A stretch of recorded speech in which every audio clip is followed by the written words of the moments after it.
Poltreking Indonesia merilis temuan survei terkait elektabilitas calon wakil presiden.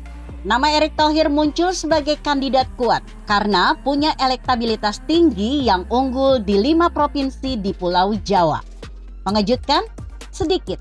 Sebagai wajah baru di perpolitikan tanah air, karir politik Erick Thohir memang luar biasa. Tapi bila melihat latar belakang seorang Erick serta prestasi kinerjanya menjadi Menteri BUMN, sangatlah pantas bila publik menyebutnya sebagai cawapres jawara di tanah Jawa. Lulusan Universitas Nasional California ini merupakan menteri dengan kinerja paling memuaskan nomor 2 setelah Kementerian Pertahanan. Sejak menahkodai Kementerian BUMN, Erick juga berhasil mencetak laba lebih 800% dibanding 2020. Pendapatan BUMN pada 2021 mencapai 1.983 triliun rupiah, setara dengan 99% dari pendapatan dalam APBN.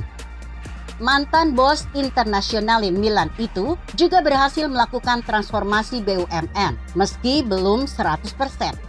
Melalui reformasi dan transformasi itu, Erick telah memangkas BUMN dari 142 menjadi 41 dengan menerapkan sistem serta kepemimpinan yang kuat dan positif. Apakah catatan prestasi ini yang membuat Erick Thohir disukai publik di Pulau Jawa dan menjadi kandidat kuat Cawapres 2024? Bisa jadi. Karena tentu saja kinerja dan prestasi mempengaruhi penilaian serta kesukaan publik. Erick Thohir telah berhasil mengemban amanah sebagai menteri serta berhasil pula memenangkan hati publik. Sikapnya yang santun serta punya kepercayaan diri ketika bertemu pejabat negara lain membuat publik yakin dengan karakter dan kepercayaan diri Erick. Masyarakat Jawa memang suka dengan orang-orang cerdas dan hebat, tapi punya kesantunan yang positif. Dan yang sulit dilupa publik adalah bahwa Erick Thohir juga menyukai dan menjiwai sepak bola.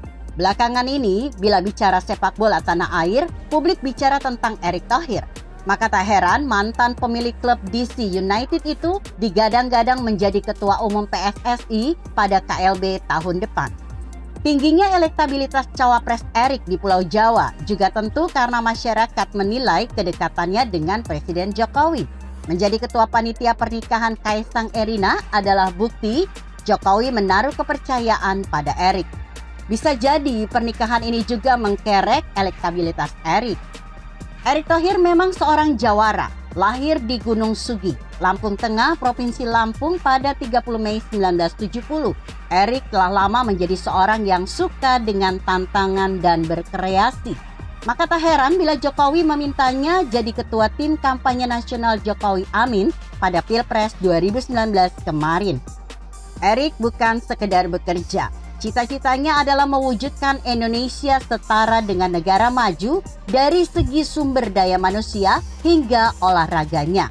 Maka untuk itu, Indonesia memang butuh kepemimpinan yang positif dan punya kepercayaan diri ketika bersanding dengan pejabat negara lain. Kepercayaan diri itu ada pada Erick Thohir. Begitu kira-kira. Artikel ini ditulis Destawan yang disadur dari Kompasiana.com dengan judul Erick Thohir, Cawapres Jawara di Tanah Jawa. Bagaimana menurut Anda? Jika Anda berpendapat lain, tuliskan komentar Anda di bawah ini. Saya Emma, Karisma 90.